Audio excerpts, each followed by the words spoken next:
Now, diretso po tayo sa ating pinag-aaralan. Ito po pinag-uusapan natin is Jesus really your best friend? And according to the series, today would be the last day of this series. Ito po ay ikatlong bahagi po ng serye. At ating po pinag-aaralan dito ay si Jesus nga ba ang talagang iyong masasabing best friend. So, diniscuss natin the last time kung ano yung mga nauna sa the definition of friendship. We discussed this the very first Sunday of November, followed by the declaration of friendship, ikalawang linggo. At tatapat po nung makaraang linggo ay ating mga kapatid na si Ate Lisa na dalawang salita. At kaya po ngayon po natin tatapusin yan, yung series na yan. So, the demonstration of friendship. Alam po niyo, pag sinabing demonstration, hindi mo wala sa isip ko yung ginawa ko na nakaraang Biyernes ng mga ibang kaibigan natin galing from UP na mga kalalakihan. Na sila po ay nagmaskara at tumakbo sila na walang saklong pang ibaba. Yun po'y ginagawa talaga nila bilang protesta. Lalo-lalo na po doon sa mga tao na pinagkakalita nila, mga naiinis sila. Ang advokasya nila kasi ay bakit si Marcos, ayon sa kanila, ay inilibing na biglaan. At yun daw ay isang traidor sa mga Pilipino. Kaya yun ang advokasya, yun ang pinakadahilan bakit sila nagpuprotesta. Yun ang way of demonstrating na sila ay against sa ating government. At hindi lang yun, pag pinag-usapan ng demonstrasyon marami dito sa ating bansa. Dahil ang mga anti-Marcos that time, nung pinibig siya ay ang dami na galit. Maging ating Vice President na si Robredo, sabi niya, kung talagang walang problema doon sa Pangulong Marcos, bakit siya inilibing ng palihim? Pati ba naman sa paglilibing, panakaw pa rin? Grabe, gano'n na mga salitang binitawan. Sa hindi nga yung pro ng kay Marcos, what I'm saying is, those are just the ways of the things na ginagawa nila para ipakita ang administrasyon. Now, pag pinag-usapan natin yung demonstration ng friendship ng ating Panginoon sa ating buhay, hindi yung aalis sa iyong isipin ng krus. Amen? So, pag pinag-usapan natin kung gaano ba kabuti ang Diyos sa ating buhay, maalala mo at maalala lagi ang ginawa ng ating Panginoon sa krus ng Kalbaryo. But again, tingnan natin, sapagat itong demonstration of friendship na pag-uusapan natin ngayon ay, tingnan natin, ano ba ang pinag-ugat bakit Panginoong Jesus ay namatay sa krus ng Kalbaryo? At ano nga ang pinakadahilan? Bakit si Jonathan ay mahal na mahal si David? At bakit si David naman ay mahal na mahal si Jonathan? What really happened? Ano talaga ang nangyari? O kayo po ay nandito ay bisita, kayo po ay inimbita ng inyong kaibigan, makinig po kayo mabuti. O kayo naman po ay matatagal ng Kristiyano, makinig po kayo mabuti. Because the enemy is trying his best for us not to stand his word. Lalo-lalo na po ito mensahe ko because kanina pa po ako binubwisit ang kaaway kasi masakit yung mata ko, hindi ko talaga ito may bukas. Nung ako po ay nasasakyan ni Ate Nancy, noon lang po yung araw na nagdahil kayo mapunta sa Diyos na hindi ako madagdan. Dahil po ako'y nakapikit lang. Pag nakapikit yung mata ko, malatag yung mata ko. Pero pag itinilat ko na siya, kumahati na. Bakit kaya? Pagdating ko niya, wala na, hindi na ako nakasama sa devotion nila at talagang kumahati. So, sabi ko kay Brother Ruel, bili mo ako ng ayaw ko, kaya YC. So, nagpalagay po ako. Yung nilagay ni Brother Ruel, mahati pa rin. So, ang sabi ng demonyo, pag ka na mag-preach, di mo kaya, nag-necktie na ako. Hindi preach ako. Nag-necktie po ako sa siya, sa demonyo, hindi mo na kaya pigilan.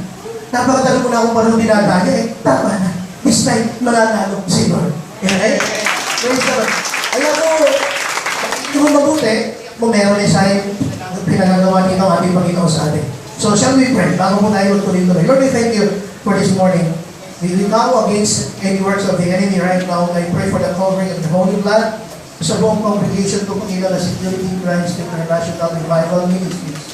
Lord, right at this moment, we ask your Holy Spirit to move within our midst. At kaya ano, Panginoon, na naguban mo na napakalaking ng mundo ang buong gawain ito. At patuloy namin tinatapoy gawa ng away sa pangalan ni Jesus na hindi siya magtagumpay. Kundi Panginoon, ang iyong kapangyarihan lamang maghari sa kalagitnaan nito. At Lord, we are dependent on your Holy Spirit. Salamat Panginoon, ito po aming dalangin sa pangalan ni Jesus. Amen. Amen. Salamat sa Panginoon. Okay, so ngayon, ang sabi nga natin, pag pinag-usapan ng demonstration, ng pagmamahal namin sa Panginoon dahil magpapasko yung iba, gumagawa na ng mga Christmas tree. Amen? Sino may Christmas tree sa bahay? Sino yung kasalukuyang gumagawa? At wala nang balak tapusin. Kasi nakumpin siya, kaya pala galit yun. Kala niyo, tapos tatayo-tayo, tapos, marami pala yung gastos ng message, ito na ulit sa ako. So, nangyari ko sa amin, kung kuha ng minister sa Christmas tree. Nagpisa na niya, tapos, tandali pa pala bibig, wala, isinipuli sa akin. Hindi namin tinapos. Kaya mo yung aming, actually, yung Christmas tree sa bahay, white Christmas. Christmas tree. So, binigay namin sa pamangkin ko, siyempre, siya nagkaroon ng malaking Christmas tree sa amin. Tuwa-tuwa naman siya, pinost ko sa Facebook, iningit pa kami. Kasi ang ganda na magkakagawa niya. Hindi ko alam kung niya ginawa ng parang, hindi na siya pastos. Sabi ko, naisahan kami ng pamangkin. Anyway, so, ba't nagpuputol-putol ba ganyan? Ayan, okay. So, diretso po tayo. Number 1, ang pinakadahilan po demonstration of friendship. Diretso tayo. You must be a risk taker. Ibig sabihin mo nito, kung ikaw ay isang nagmamahal na kaibigan, dapat ikaw ay risk taker. Ano yung sabihin ng risk taker? So, risk taker, let's define. Maririnig nyo ang word na risk taker sa mga negosyante. Maririnig mo ang salitang risk taker doon sa mga may mga pangarap na talagang lalaban sa buhay. So, let's try to define. What does the word risk taker mean? So, from the businessdictionary.com, ang sabi niya, risk taker is an individual or business that tends to behave in a way that can potentially cause physical harm or financial loss, but might also present an opportunity for rewarding outcome. Ibig sabihin, pag sinabing risk taker ka, pwedeng gawin negosyante na tumaya ka sa isang negosyo, sinubukan mo na iniisip mo, baka ka matalo, baka ka malugi, pero umaasa ka rin na pwede rin ako ma-reward dito. Pwede maging maganda ang kalalabasan. At kung sa isang tao naman ay may pangarap ka, sumubok ka, magkabulod, halimbawa, pero takot ka lang muna. Pero itataya mo doon, pamilya mo, itataya mo doon ang komunikasyon mo, yung homesickness. Pero matahuli naman ay napuntay ka in terms of finances. So, ibig sabihin, kasi kami risk taker, willing kang lumaban, willing kang tumaya, kahit sa tingin mo, pwede kang matalo, pero posible rin na manalo ka sa dulo. So, ibig sabihin ng risk taker. Sino ba masasabi mga risk taker? Mga subarol. Mga subarol. They're really risk takers. Pero ang sinasabi natin mga risk taker dito, ito yung walang-wala na.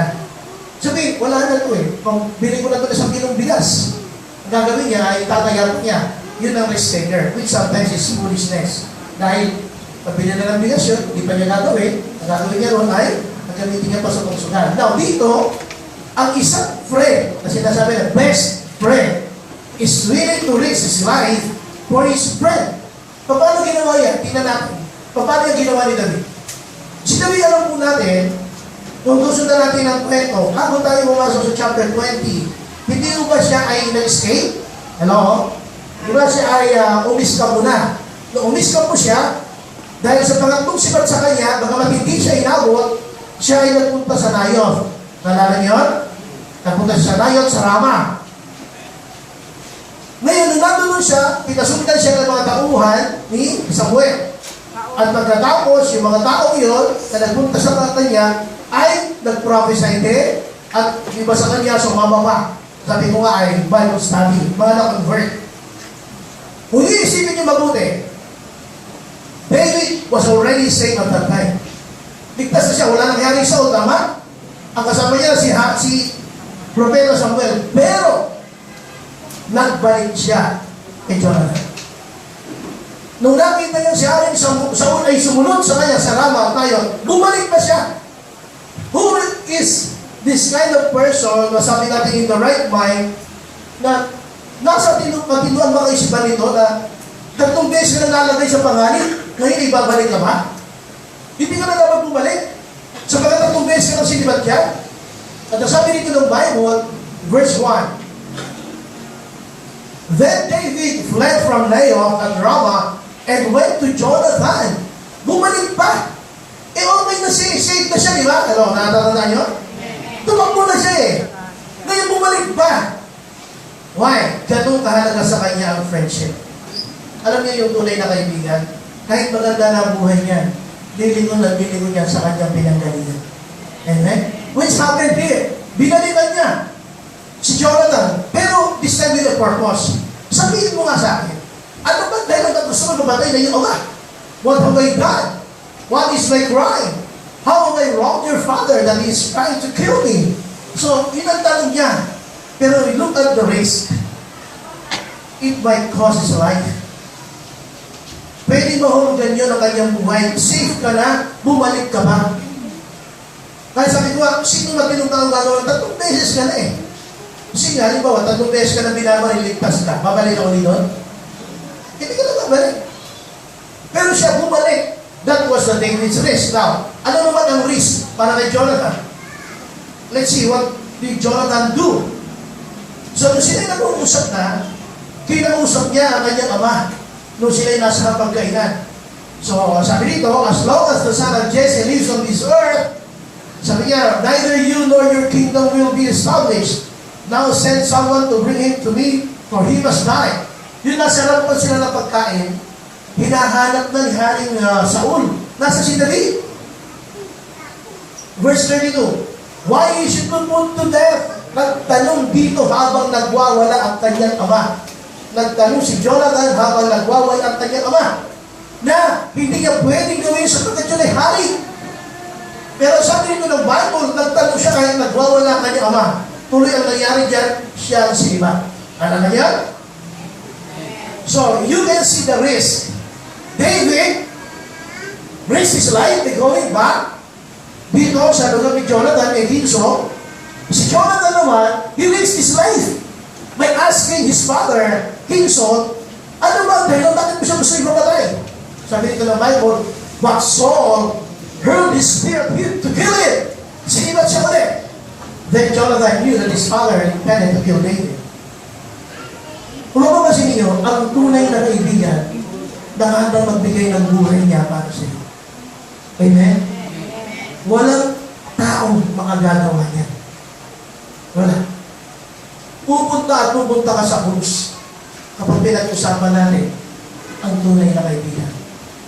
Ano sabi dito ng Bible sa Luke chapter 9 verse 22? Habang kausap niya ang mga alagad, and he said, the Son of Man must suffer many things. The Son of Man must suffer many things. Maraming paghihirap na pagdadaanan ang anak ng tao. Ninutukoy niya rin siya ng kanyang sarili. Sabi niya, and be rejected by the elders, the chief priests, and the teachers of the law. And he must be killed, and on the third day be raised to life. Tingnan niyo po yung word. Sabi dito, yung po naka-white, the Son of Man must. When we say must, there is no other option. When you say must, it is a word that is non-negotiable. Hindi na pwedeng pakiusap. It is a must. It has to happen. Walang hindi pwedeng magdaanan, yun lang. The Son of Man must suffer. That is non-negotiable. It is a must. Hindi na pwedeng tawaran. Wala ka nang pwedeng gawin yan. Yun ang paraan. Ano sabi ng Bible? The Son of Man must suffer what kind of things? What kind of things? You know what? Nagpapaksa ba kayo? The Son of Man must suffer many things. Madaming pagdadaanan. Atinas, thank you very much. I love you. Amen. So, the Son of Man must suffer many things. Hello, nandiyan ba kayo? Ang anak ng tao ay may pagdadaanan ng napakadaming kahirapan. Ang sabi ng Bible, must. It is a must. Pag sinabing must, sabi mo nga, na-negotiable yan. Hindi yan yung pwede na hindi pwede gawin. Kailangan talagang mangyari yan. Ngayon, tanong. Ano? Kumusta ba ang mga pinagdaranas mong hirap bilang isang Kristiyano? Nagbilang ka na ba? Sabi nga niya, tinasi sa testimony niya, bilang isang Kristiyano, matagal na rin siya, marami na rin siya pinagdaanan. At ilang years ka na Christian? 28 years na siya Christian, anak ng Diyos. Nakabitinan niyo rito, sa bayad sa kasaysayan ng security in Christ. Ilang taon na security in Christ? 29. So 1 year old pa lang siya pananampalataya sa security nung siya ay mapunta dito. Now, ituloy natin. So the Son of Man must suffer many things and be rejected by the elders, the chief priests, and the teachers of the law, And He must be killed on the third day and then be raised to life. Now, kung mapasin nyo, si Jesus, kausap niya yung mga alagad niya. At ang sinabi niya, hindi pa nangyayari, hindi pa nangyayari ang sabi niya, eto pagdadaanan ko. Ito, nung mag-usap sila, ito po ay nangyari sa upper room. Alam niyo yung upper room? Ang upper room, ito yung kung saan ito ginanap yung Last Supper. Nakikita niyo yung Last Supper? Yung drawing niya? Yun ay ginanap sa upper room. Ano yung upper room? Ang upper room, bago nakarating siya ng mga alagad, ang mga alagad, nag-uusap-usap. Panginoon, sino pa man pwedeng makalagay sa kanan at kaliwa mo pagdating ko sa langit? There's thinking about the authority. Sabi ng Panginoon, hindi nyo alam ang inyong hinihingi at itinatanong sapagkat yun ay mas mga pinagkalooban lamang ng aming Ama. Mababata ba ninyo lahat ng hirap na babatahin ko? Tapos sinabi niya na yan. Why? Take note of this. Jesus was thinking of the cross because He needed to die. Kailangan niya mamatay para ang mga taong ito ay maligtas. Pero mga alagad na iniisip nila yung kapangyarihan sa langit pag sila ay nakapunta na. Tingnan niyo mabuti. Sabi mo ito ang iniisip ni Jesus. The crown of thorns. Kapag tayo po ay nag-iisip ng posisyon, authority, mahihiya po tayo sa Panginoon. At the time na ang mga alagad ay iniisip ang posisyon sa langit, ang iniisip mo niya ay kaligtasan mo at kung ano ang kanyang mga dapat pagdaanan para kamaligtas. Ang iniisip niya ay yung krus. Ang iniisip niya yung thorns, yung corona tinik. Ang iniisip niya yung pagdadaanan ng hirap. Kung paano siya magpapasapasaan at paano siya mapapagod at lalatiguhin. Ang iniisip niya ay kung paano siya mapapagod. At pag pinako siya, ano mangyayari sa kanyang kamay? Mapupuntas. Ang iniisip niya dito ay hirap na abuti niya. Pero ikaw, nag-iisip ka ng posisyon. Ang iniisip mo, authority. But God was able to risk His life just for you to resign. Gagawin niya na para siya ay mamatay, para tayo ay maligtas. Hanggang siya nagtamo sa krus ng Kalbaryo. If you have to think, why Jesus, you must be your best friend because He died for you. Amen? Alam pa ka natin sino? Kaya kung ikaw ay best friend ka, at dami mong pintas sa Kanya, ay huwag mo kayong masyado maghanap. Ako po yung kaibigan nyo. Only Jesus can satisfy the friendship that you're looking for. The person still has the loopholes at marami siya pa rin magagawang mali o kaya hindi matutugunan ng iyong mga hinahanap. Si Jesus lang ang pwede naman niya. Kaya kung isipin niyo mabuti, is Jesus really your best friend? Tignan niyo muna yung demonstration of friendship ni Jesus. Alam niyo, yung krus na yan. Pero di ba, kaya niyo mapagmasdan si Jesus kanya ng itsura? Namatay siya para sa'yo. Pero iniisip mo yung kayabangan sa langit. Authority, posisyon, ang iniisip natin. Pero dito si Jesus, ang iniisip niya, kaligtasan mo. Kaya niyo bang dalasin ang mga dinalas? Kasi sabi niya, He must suffer. Pagdadaanan talaga niya. Non-negotiable. Pero ikaw, konting problema lang, ayaw mo na magpatuloy. Hindi ka mga pinapako sa krus eh. Sino na naipako na? Sino yung bumaba lang sa krus? Ha? Okay, tuloy natin. Ang sabi dito ng Bible, tingnan niyo mabuti si Jesus ginawa niya lahat para ipakita yung demonstration niya ng pagmamahal bilang kaibigan sa atin. Then He said to them all, whoever wants to be my disciple must deny themselves and take up their cross daily and follow me. Tingnan niyo. For whoever wants to save their life will lose it, but whoever loses their life for me will save it. What good is it for someone to gain the whole world and yet lose or forfeit their very self? Ano sinasabi niya dito? Napabayaan na ako, binigay ko rin buhay ko sa krus. Namatay na ako sa krus para sa iyo. I gave everything for you. Ngayon, naging kahiya-hiya ako sa harap ng madla. Tapos ngayon, Kristiyano ka, ayaw mo ipaalam sa iba na ito ay born again. Nahiya kayo magsabi na ito ay Christian. Ayaw mo sinasalita ng Diyos na ito. Ayaw mo masabi na ito ay ayaw mo makitsaman. Isamantalang inaabot niyang hirap. Tingnan niyo naman. Napabayaan si Jesus ng Diyos Ama upang huwag ka na mapabayaan.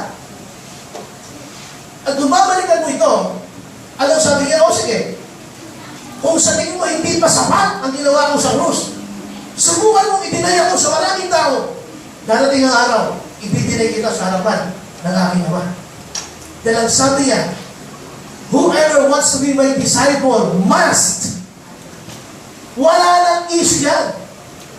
Yes, he must suffer a lot. He must suffer many things. But you must be a follower. Because I died on purpose. Pakinig po kayo mabuti. Namatay si Jesus na may dahilan upang iligtas ka. At dahil namatay siya on purpose, you have to follow that guide. Kailangan mong sundin siya. You must be His disciple. Kailangan ka nyo maging alagad. Ngayon, ayaw mo. Nahiya ka. Ayaw mo kantyaman.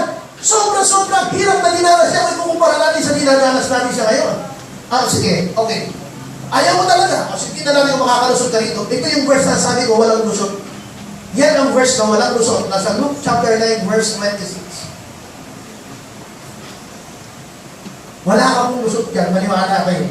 Mag-enjoy ka ngayon kung gusto mo. Huwag mong intindihin ang salita ng Diyos. Huwag mong pansinin ang salita ng Diyos. Huwag kang mag-akay ng kaluluwa. Sige. Huwag kayo sumunod sa Panginoon. Tingnan natin kung makakalusot ka. Sabi ng Bible, whoever is ashamed of me and my words, the Son of Man will be ashamed of them when He comes in His glory and in the glory of the Father and of the holy angels. So sinasabi niya lang dito, sino ang magmakahiya sa Kanya? Ay kakahiya ko rin. Sabihin mo sa katabi mo, huwag kang ganun. Huwag kang ganun. Huwag kang ganun. Why? Jesus already gave His very life. He raised His life. Ano bang hahanapin mo? Tandaan mo niyo demonstration of friendship to. May kilala ka na bang kaibigan mo ginawa ang lahat na yan para sa'yo? Maraming na-iligtas na kaibigan mo sa isang kompromiso. Sa isang problema, natulungan ka niya. Pero puro manlupa yun. Ang pinag-uusapan natin dito ay eternal mga bagay na kinalaman sa buhay na walang hanggan. Hindi tayo mananatili dito. Hanggang ang maraming mga bansa po ay nagsisikap paunlarin ang kanilang mga bansa. Pero ang bansa po ng marami ay patuloy namang pabagsak ng pabagsak. Ibig sabihin, we are decaying sapagkat malapit na dumating ang Panginoon. Unti-unti na nabubulong ang mga sosyalidad, ang mga paniniwala ng maraming mga Pilipino, mag-inag doon mga ibang bansa. Habang ang Panginoon ay nalalapit na dumating, ang nangyayari naman sa napakaraming bansa, nagsisigap i-develop ang kanilang mga bansa. Dahil sa makalimutan nilang si Lord ay babalik. At pag si Lord bumalik, pag hindi ka handa, at ikinakaya mo siya, darating yung panahon, ako naman ang mapakaya sa iyo. Kaya wala kang lusot dito eh.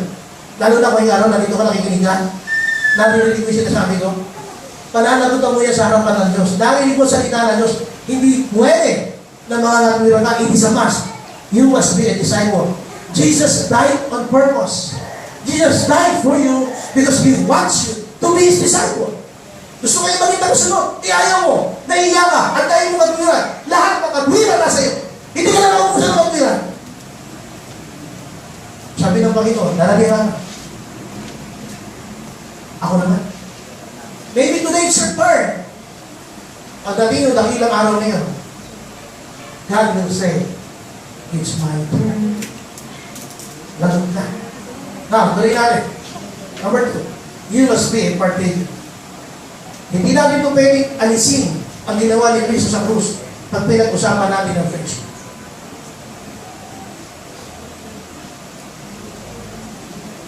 So, ano sabi natin ang una? You must be a risk-taker. Number 2, you must be a partaker. Ikaw ay dapat maging kamahagi. Kamahagi saan, Pastor? Sige. Kung saan na, puntahan mo na natin dito nangyari. Verse 12. Then Jonathan said to David, I swear by the Lord, the God of Israel. Ito yung kanyang bahagi niya. Ito yung bahagi niya para maligtas si David. Ito yung bahagi na gagawin pala ni Jonathan para mailigtas si David sa kanyang ama na si Haring Saul. Ano sabi niya? I will surely sound out my father by this time, the day after tomorrow. Ibig sabihin niya, aalamin ko kung ano mga plano ng aking ama Sa panahon ko, the day after tomorrow, kung ngayon ay linggo, anong araw yung the day after tomorrow? Martes. Tama? So sabi niya, so sa Martes, sabi niya kay David, malalaman ko ang sagot. Aalamin ko kung anong gagawin ng aking ama. Siyempre, hindi ko nakalapit sa aking ama. Ako ang gagawa nun. Yun ang aking bahagi. I will take my part to take care of you. So sabi niya rito, if He is favorably disposed toward you, will I not send you word and let you know? Sabi niya, kung halimbawa, nalaman ko talaga na itong sasabihin niya ay pamurable naman sa iyo, pwede ba hindi ko sabihin ko sa iyo? Pero, verse 13, but if my father intends to harm you, may the Lord deal with Jonathan with ever so severely, if I do not let you know and send you away in peace. Sabi niya, kapag ka naman nalaman ko na talagang gusto kanyang patayin, naku, mamatay na ako, parang masalitang kanto, pag hindi ko sinabi sa iyo. Sasabihin ko talaga sa iyo. Ano sabi niya? May the Lord be with you as He has been with my father. Take note of this. Jonathan, the son of King Saul, already noticed na wala na ang pagkasi ng Diyos sa kanyang amang si Saul. Alam niya na umalis na ang Espiritu ng Diyos kay Saul. Nasa kanyang kaibigan na si David. Kaya sabi niya, sana pagdubayan ka rin ng Diyos. Sabi niya, ang Diyos na dumamay din sa aking ama noon. Ngayon, eto, yun ang kanyang bahagi ni Jonathan. Tandaan niyo ha, you must be a partaker. Kailangan kabahagi ka. Kabahagi siya saan? Doon sa hirap. Haharapin niya ng ama. Ano nangyari? Ibig sabi niya, pag nakausap ko ni aking ama, at talaga kailangan umalis, please, show me unfailing kindness, like the Lord's kindness as long as I live, so that I may not be killed.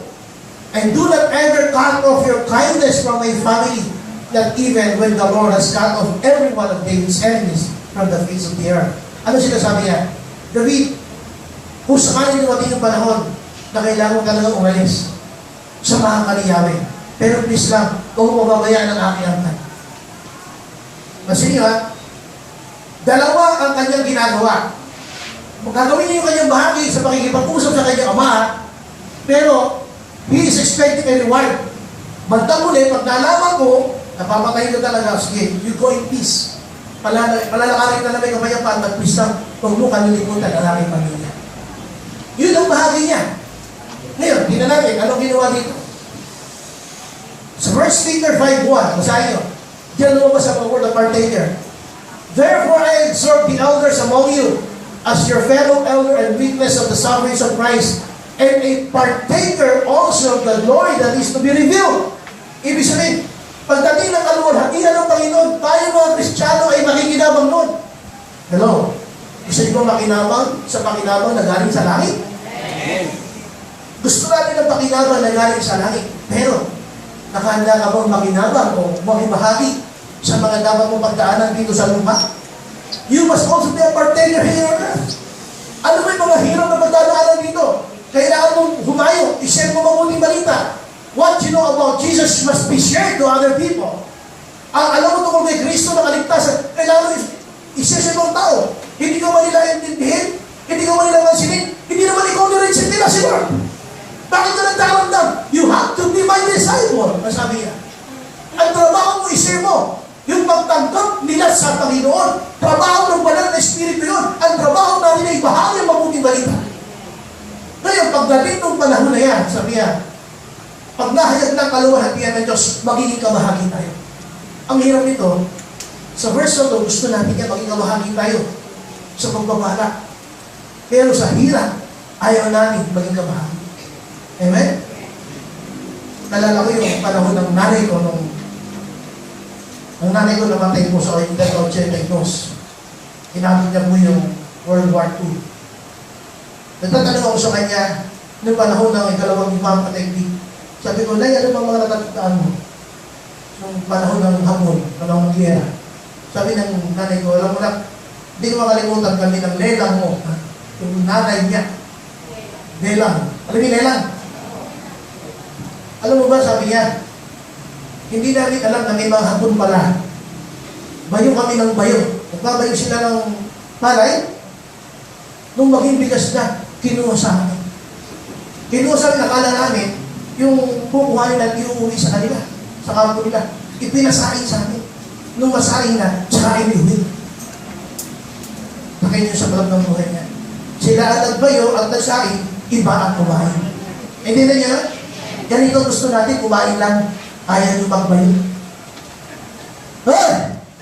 Maganda umaga. O sabihin mo sa katabi mo, magbayo ka.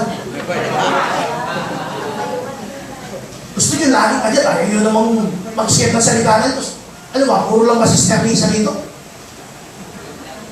No. Ibahagi natin ang mabuti balita. Problema ng banal na espiritu kung hindi ang gabi si Kristo. Ang trabaho na rin ibahagi mo yan. Maging partakers tayo of the sufferings of Christ. Lahat tayo kabahagi nun. Hello? Gusto mong mapasok sa loob ng LRT, ayaw magpisa pila. Hello? Di ba pagka nakapasok ka sa LRT, kahit pag isinara uso mo lang ligtas. Di ba? Pero, masaya ka na rin, di ba? Kasi nasa loob na rin. Pero yung pila, lahat naman humuhulas namin, nagpapawisan. Lahat na daw namin. Pero pag nasa loob na, pawis. Hindi ba? Lahat na lang pala, gagawin mo eh. Pero, masaya ka na, kaandar na kayo. Ang gusto natin gano'n, puro pakinabang.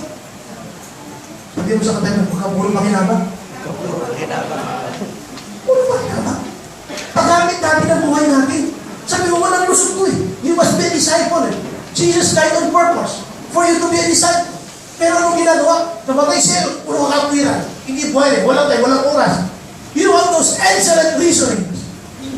Hindi na naubusan. Alam niyo kung meron mga nagdala sa demo si Jesus. Sabi sa book of Psalms, Jesus was in heaven at nagpunta rin sa lupa upang tubusin tayo. Alam niyo ba? Ang ginagawa sa langit, inaawitan ng mga kerubin ng mga angel. Yung mismo pagkakatawang tao lang niya. Pagkakatawang tao pa lang ha. Isa lang malaki sa sakripisyo sa kanya. Sa mga alam niya siya Diyos. Pagkakatawang tao pa lang, yung tinatawag natin sa pag-aaral natin na kinosis. Pagkakatawang tao pa lang, matindi ng sakripisyo. Yun pa kanya na mamatay para sa iyo. Napakahirap nun para sa isang Diyos. Remember this, Jesus died on purpose. He wants to save the world and He wants you to become His follower. Kaya hindi mo pwede ka magpalusot dito na. Hindi eh, bakit siya namatay? Hindi namatay, siya baka namatay. Gano'n? Kasi bakit ka? Mamaya sa conclusion, magkakaalaman tayo. Alam mo sabi ng mga Hebrews, papakita ko na sa inyo mga word na partakers so sa ginamit. Hebrews chapter 3 verse 1. Sabi ng Bible, therefore, holy brethren, partakers of the heavenly calling, consider Jesus, the apostle and high priest of our confession. Okay. Hindi natin ha. Therefore, holy brethren. Sino ba yung holy brethren na yan? Yung mga taga-Hebreo, mga anak ng Diyos. Tayo yan. Sabi niya, partakers of a heavenly calling. Tayo yan. Mga kabahagi ng panawagang mga langit. Sabi niya, alalahanin niyo si Jesus. The apostle and high priest of our confession. Mga kapatid, tingnan niyo ito mabuti. Kung paano ginawa natin. Jesus died on the cross. Si Jesus ay namatay sa krus ng Kalbaryo. At pero kung babalikan ninyo, sabi ng Bible, nung mamatay sa krus ng Kalbaryo, pagkatapos na itong araw siya ay muli ng buhay. Amen. Hello, kanya mo kayo? Yes. O pagkatapos siya muling mabuhay, babalik siya. Para kunin tayo. Ano, sasama ba kayo? Wait. Parang wala kayong balak-balak. Alala ko tuloy isang bata. Natuturo yung kanyang teacher sa religion. Sabi ng teacher niya sa religion. Pag dumating si Jesus dito, sabi niya, sasama na tayo sa langit. Kasama ba kayo? Lahat ang taas sa kamay. May isang bata na hindi nagtaas sa kamay. O bakit? Di ba sama? Eh, ipapaalam po muna ako sa langit. Pakulay na ba? Alam niyo mga kapatid, nag-uusapan natin. Ang Kristiyano, the moment he knew that Jesus died for him and he was saved, automatic yun. Dapat maging disciple ka. Kaya, stop wondering. Huwag ka na magpalakad-lakad sa kanto. Huwag ka na magsaya na panahon sa kung saan-saan. Expected yun sa iyo as a Christian na ikaw ay magpagamit sa Panginoon. na ikaw ay maglingkod sa Panginoon. You must be a disciple. Now, tuloy natin. Tingnan niyo mabuti ang kakatuwa na yan. Ang laki niya. Sige na. 2 plus 2. O, ayan. Pinopya niya.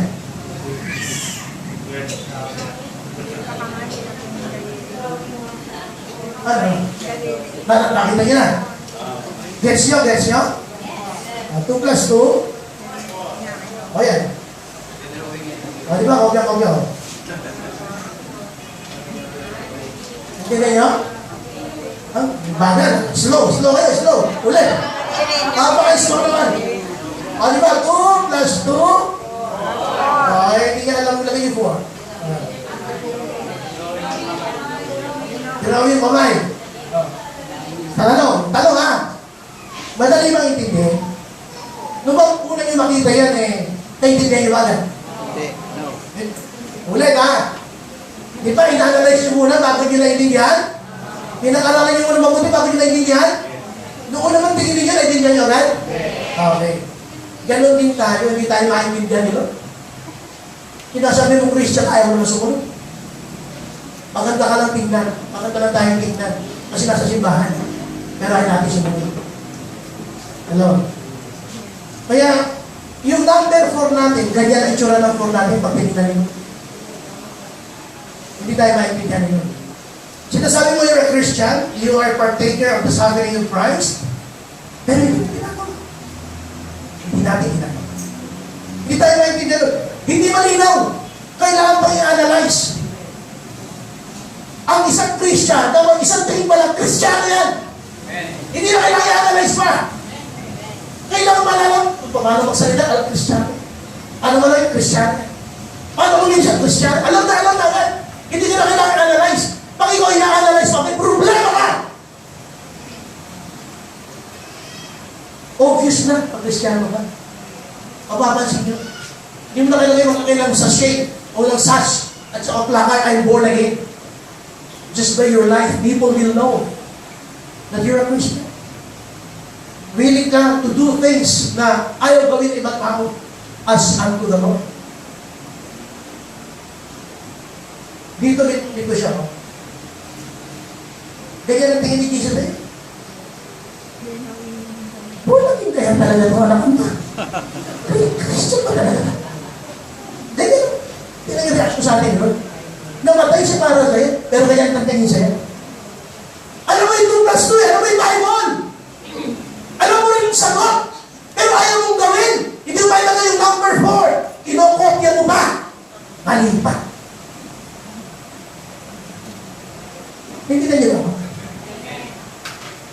Dapat tayo hindi na ina-analyze.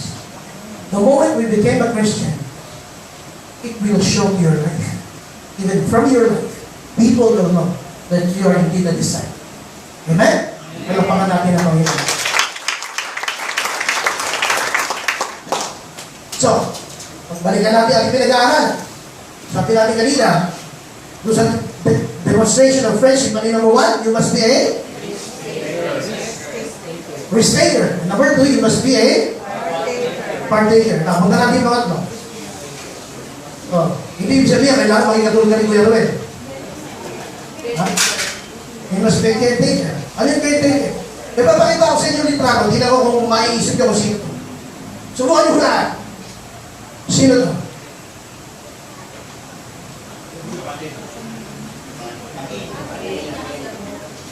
Okay, tama. Si Cain at Abel. Alam niyo yung kwento, di ba? Kung kay Cain at Abel? Di ba unang nilikha ng Diyos sino? Si Adan. Tapos si Eva. Tapos si Cyrus. Cyrus. Okay. So, si Cain. Tapos si Abel. So, 4 sila. So, alam natin, ang ginawa ni Cain kay Abel, di ba? Ano ginawa ni Cain kay Abel? Ano ginawa niya? Kinurot niya si Abel. At namatay sa kurot si Abel. Ano nangyari? Pinatay niya, di ba? Pinatay niya. Alam niyo ba, when Abel died, 1/4 of the world its population at that time. Nung mamatay si Abel, ay kaapat na bahagi ng populasyon ng buong mundo ay namatay.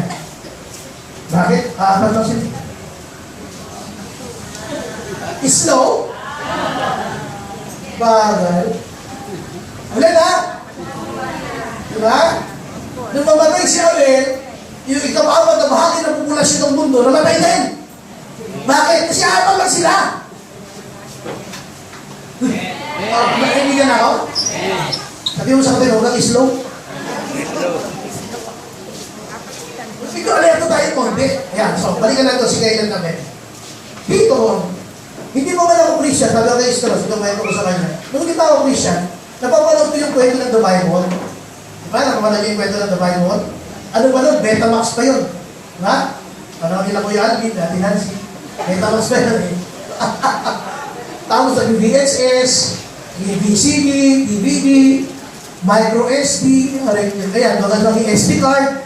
O ano na ginagamit, magandang yung flash drive. Anyway, kaya ako na binabanggit, meron akong siyang hindi nagustuhan doon sa pag-uusap ni Kainan ni Abel. Di ba? Si Cain, yung kanyang inihando sa Panginoon, hindi naging natanggap-tanggap sa Diyos, yung kay Abel naging natanggap-tanggap. Ginawa niya, pinatay niya si Abel. Sabi ng Bible, nung pinatay niya si Abel, hinahanap ngayon ng si Abel kay Cain. Alala niyo? Sabi niya, where is your brother, Abel? Sabi niya, I don't know. Ganito ito magkakasabi ha? Ayan niya. Am I a brother's keeper? Keeper? Pinag-alaman ko yung picture niya eh. Am I a brother's keeper? Am I a brother's keeper? Unang that was a very rude na sagot sa Diyos. That was very impolite, irreverent. Walang kagalang-galang na sagot. Alam naman niya kung bakit namatay siya dyan, tama? Bakit namatay? Okay, pinatay niya. Ito kasi yung bisigan. So it came about in the course of time that Cain brought an offering to the Lord of the fruit of the ground. Kasi, kung mapapansin nyo, dalawang klase yung trabaho nila. Itong si Cain ay agriculturist, parang gano'n, dahil iniisip niya kung sa panlupa. Siya naman, si Abel, mga tungkol sa hayop. So dito, sabi nga, so it came about in the course of time that Cain brought an offering to the Lord of the fruit of the ground. Ibig sabihin, yung bunga ng kanyang mga pinagpagalan na galing sa lupa. Abel on the part, and his part also brought of the first place of his flock and of their fat portions. And the Lord had regard for Abel and for his offering. Ibig sabihin, si Abel, kinalugdan ng Diyos yung kanyang mga inihandog. But for Cain and for his offering, he had no regard. Dito pinasya ni Lord. So Cain became very angry and his countenance fell. Ibig sabihin, lalo siya nagalit kay Abel. Ano? Bakit kaya nagalit ng Diyos kay Cain? At bakit naman si Cain nagalit kay Abel? At bakit kinagat ng Diyos ang hatong ni Abel at hindi ang hatong ni Cain? So, balikan natin ang kwento. Sapagat si Abel, ang hinandog niya yung best part ng kanyang pwedeng ihandog. Pero si Cain, naghandog din naman. Pero hindi ng best niya para sa Diyos.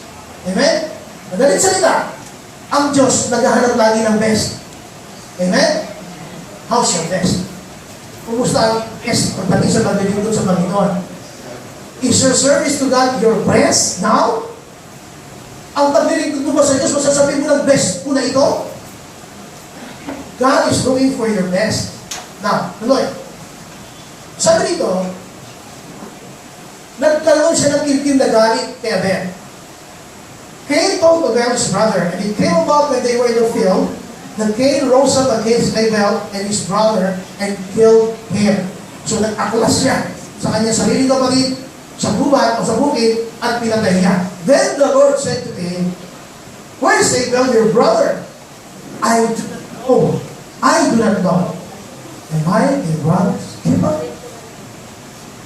Am I a brother's keeper? Totoo mo hindi niya alam. Kung tatanungin mo yan, sasabihin niya, ako ba tagapag-alaga? Yaya ba ako? Yayo ba ako? Eh, hindi yun. O, sige. Sino rito si Ate Lisa. Lord, tatanungin niyo si Ate Lori. Lori, nag-residente. Ay, bakit? Tama lang ako nilagyan. Ano, masarap na pakinggan?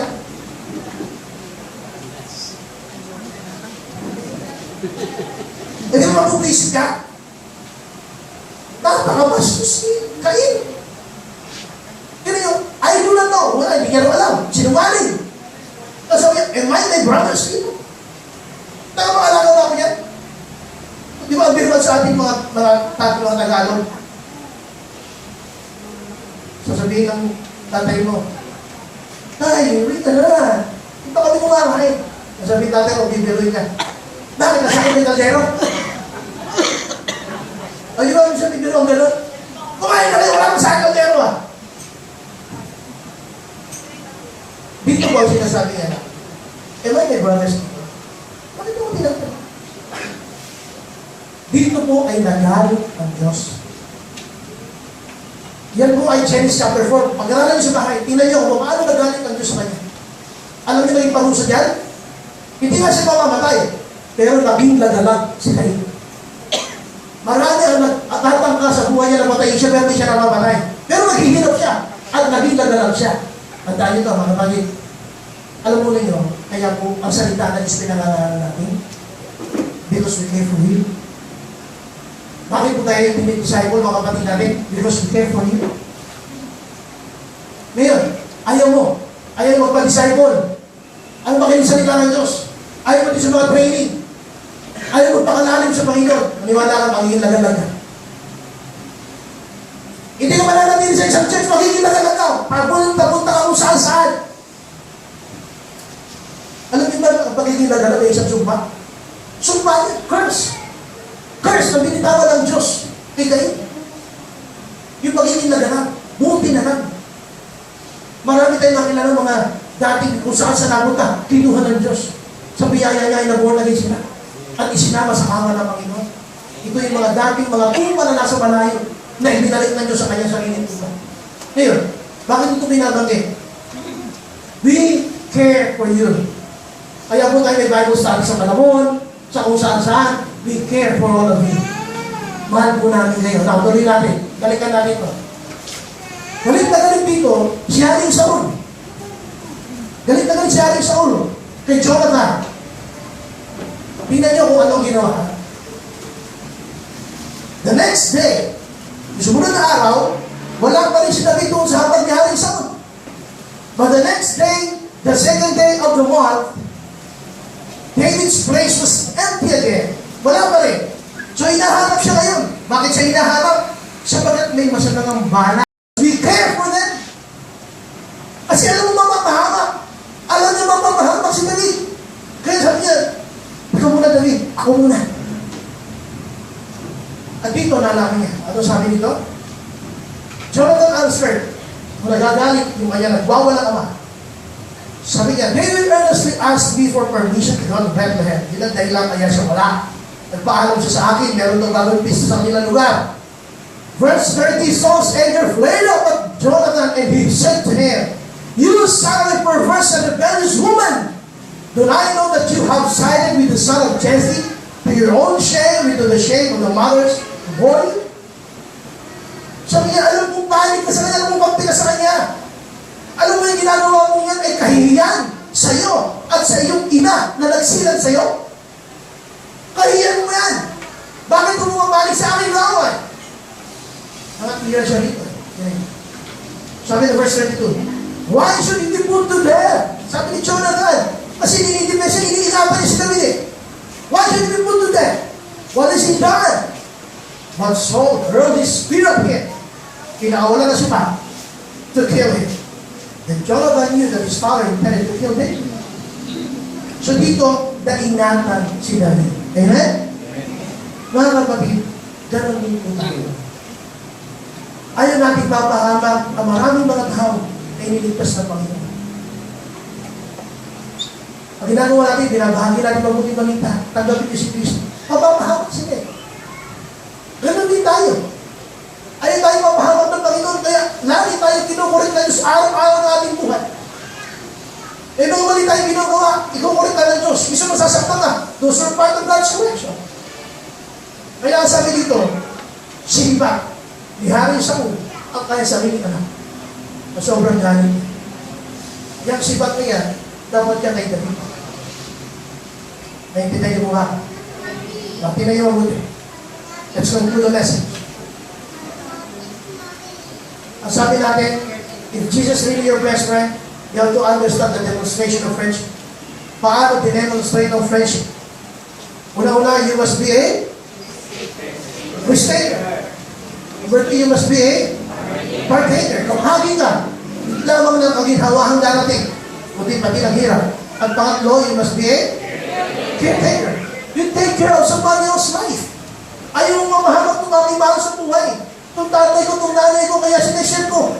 Naintay tanggapin nyo na si Kristo. Ay mamahamak pamilya mo, kaya sineshare ko mabuting balita. Alam nyo, ito sibat pa lang.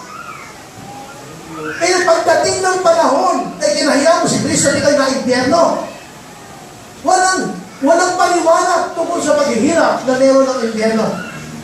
Kaya nga ngayon, sabi nga, ang pinagdidiinan dito is, you have to choose.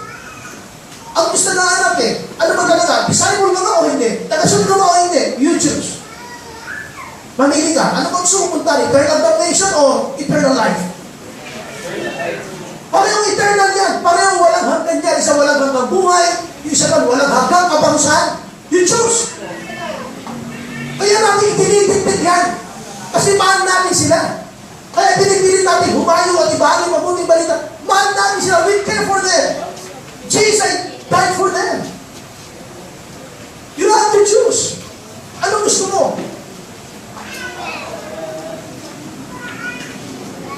Kaya sabi ko, we care for you. Mahal po namin kayo. We don't want you to perish. Ayaw namin kayo mapahama. Ngayon, tandaan mo niyo hell is not a joke. Hell is not a joke. Hindi mo biruan ang impyerno. Pinay po ito. You see people, punta ng impyerno lahat. Punta ng impyerno. Yan ang dahilan. Kaya namatay si Jesus. Ayaw yung mapunta tayo sa impyerno. Because hell is real. Totoo ang impyerno. Nakakala ninyo, nagbibiruan tayo dito. Ang impyerno totoo. Pag napunta ka dyan, hindi ka makakalis dyan. Walang fire exit dyan. Walang fire extinguisher dyan. Walang bumbero dyan. Meron dyan, mga electric fan. Meron lang po. I tell you, hell is real. Kaya kung tinitipid natin yan, bakit mo namin kayo? Pag muna nyo ibig sabihin na, kaya namin ito ginagawa, wala kami nagawa, hindi po. Napakayang mag-share sa salita ng Diyos. Siya hindi mo maintindihan katulad ni Jonathan. Mahal lang niya si David, pero ginawa na kayo masilibat siya. Mahal lang kita, kaya nilabahan mo mabuting balito, tapos ang sasabihin sa akin, pangit. Kung ano ba, pitches isura ko. Mahal kita, ayaw ito mamama. Ang isang tao pag na-impyerno, you will stay there for eternal life. Eternal damnation. Ibig sabihin, magpasawalang hanggang kaparusahan. Kahit gusto mong mamatay, hindi ka matatapos. Yung lang ako na doon.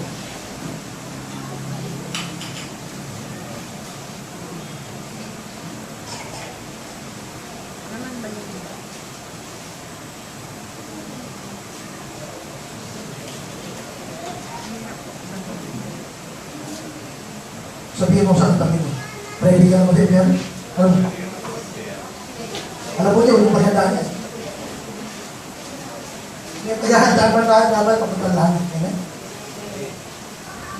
Hell is real. Hindi po yan isang bagay na joke. Hindi po yan pinaglalaroan. That is the very reason why Jesus died. Gusto tayo maligtas. Pag ang isang tao na lang ang impyerno, hindi na makakalis doon. Yung hirap na dadanasin mo, magpasawalang hanggang kailan pa man, na hindi mamamatay na apoy. At yun ay parusa sa mga hindi tumanggap kay Jesus, at sa mga tao na ikinahiya si Jesus. Yun ang mga parusa sa kanila. Sabihin mo sa katan mo, sana huwag makasama. Sabihin mo sa katan mo, sana huwag makasama. Sabihin mo ulit, magbago ka na. Sabihin mo, magbago ka na. Yun ang yun. Ang isang nasa impyerno, kamahin madali. Halos na ito.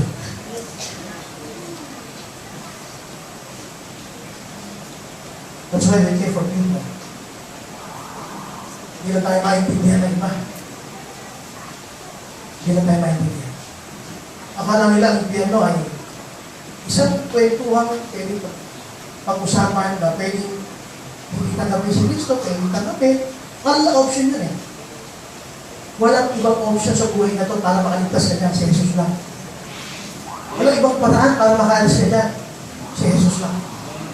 Ngayon, tinanggap mo si Jesus, pananagutan natin lahat na ibahagi mabuting balita sa mga kaibigan o kamag-anak mo. Akayin natin sila. Sakit din natin sila sa impyerno. Kasi yung mga tao yun, na hindi nila nakikilala sa Jesus, papunta sila lahat dyan. Masakit man tanggapin, isang pati magulang natin, papunta dyan, pag hindi na nakilala si Kristo. Pati kapatid mo, mga kamag-anak mo, mahal na mahal, papunta dyan lahat dyan. Kaya huwag tayo maghinaw, ahayin sila sa Panginoon. Encourage sila na maglingkod sa Panginoon. At sumunod sa Kanya. Pagkatapos yung tanggapin si Jesus, magpatuloy sa paglilingkod. Hindi pwedeng mag-relax. Kailangan tuloy-tuloy. Sabi ko, alam nyo, yung mapasok ka lang ng mainit na takip ng kaldero, di ba? Sakit. Hindi mo naman gagawin mo. Pagka alawis ka ron, pagka nag-table ito, hawak yung takip, nakadepensa. At akin, nandito yung kaldero yung takip. Ay, matawanan mo din. Yan po, wala kang magagawa ng depensa niya. Yung kaluluwa natin, sabi ng Revelation, idagatong sa dagat-dagatan ng pamuno. Ano yung dagat-dagatan? Nabuotas yun na lang po. Ha? Pero kung sinabi dagat-dagatan apoy, pulo-pulo na malalaking apoy. Doon, idagatong ka ron. Gagawin kang pamparikit. Sinulit ko yung mga marikit, mga pamparikit kayo. Mga kapatid, sabihin mo mabuti. Kung ikaw ay masasabi mong best friend talaga ng kayong kaibigan, huwag kang makontento ka lang ang ligtas. Share mo mabuti balita. Share mo sa mga mo sa buhay, sa mga mag-anak mo. Huwag kang makontento, mag-isa ka lang pumunta na simbahan. Sabi mo sa kanila, huwag kang makontento. Bahagi mo sa kailangan Diyos, you care for them. Huwag kang makontento ikaw lang. We need to save them from hell. At walang ibang gagamitin doon ng Diyos, hindi tayo mismo. So, ano ba yung tingnan natin? Kaya nga, ikaw, best friend, mas yung best friend, the best thing you can do to your friend is to save the person from hell. Kailangan maintindihan niya si Kristo. Huwag kang mahihinawa, tsagain mo. Tsagain mo, huwag kang mapapagod. Kailangan mo siya tsagain. Hindi yan 1 week, o kaya 2 months, or 3 years, 5 years, 10 years. Pag napunta ka dyan, kahit magdasal ang buong mundo, hindi ka makahalis dyan. Huwag lang tinuro ang Bible ng purgatorio. Kaya pinagdasal ka, nililipat ka, no? Hindi po. Walang ganun. Sabi ng Bible, once you die, after that is judgment. Pag ang tao namatay, ikaw ay hakulan. Sa langit ka ba? O sa impyerno? So, ano gagawin mo yun? You have to commit yourself. Kung bago ka, narinig mo siya sabi ko, you repent. Nagsisigaw ko sa lahat mo. Kung ikaw naman iba talaga ng Kristiyano, pero isip ko laki ka, yung bang hindi mo alam kung disciple ko yung hindi ka maintindihan ng Kristo, yung 2 plus 2 doon, yung nakalala si Lord. Ano kaya ito? Naintindihan niyo? Kailangan bang i-analyze ni Lord kung talagang disciple ka o hindi? Ito lang pwede natin. You have to repent and recommit your life. It's the only thing you can do. Kailangan mo magsisi kung bago ka. Pero ikaw naman dalihan na. Kailangan ka magigising. Tandaan nyo. Ang impyerno, totoo yan. Totoo ang impyerno. Kung mahal mo yung anak mo, magulang mo, hindi ko papayag. Hindi ko talaga papayag. You have to bring it. Amen? Alam niyo, isang totoong bagay niya, kung isa, parang tayo ay nakakapagula na natin. At isa naman nakakasanayan, nahihirati tayo na parang nasanay ka na ako na lang mag-isang umatin ng church. You just watch your people, na mga kaibigan mo, kasama mo tayo na, paano kayo, kung sino kayo, paano kayo. Huwag kang mapayapa, please. Huwag kang mapayapa sa ganun. Isipin niyo kung ano ang sinasabi ng impyerno. It's not a joke. Huwag kang mapayapa. Keep on telling them how God loved them. Jesus died on the cross para daw sila mapunta dyan. Kailangan nilang makilala si Jesus, magsisi ng kasalanan, at i-alay muli ang ilang buhay para sa Panginoon. Amen? Tayo mo na rin ito.